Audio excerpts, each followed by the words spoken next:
सिंध जे मुख़्तलिफ़ शहरनि में लोकल गवर्नमेंट मुलाज़िमनि जे मुतालबनि जी मदद लाइ एहतजाज जो सिलसिलो जारी आहे।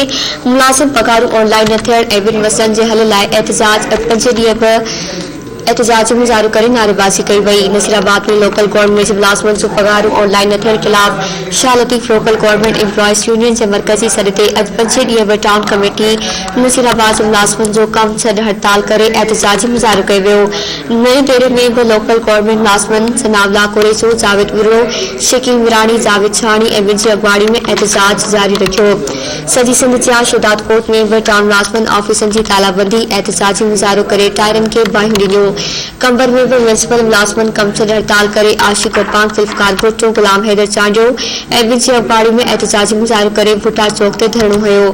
वारे में भी मकानी खाते जे मुलाज़िमनि कम छॾ हड़ताल कई, जेकरे शहर गंदगी जे ढेर में तब्दील थी वियो आहे। मुलाज़िमनि पारां मुतालबनि जी मंता ताईं एहतजाज जारी रखण जो चिताव ॾेई छॾियो आहे। उन मौक़े ते मुज़ाहिरनि जो चवणु हो त सिंध जे हर इदारे जे मुलाज़िमनि जूं ऑनलाइन पगारूं ऐं पेंशन आहिनि, पर टाउन मुलाज़िमनि खे महीने वक़्त पगार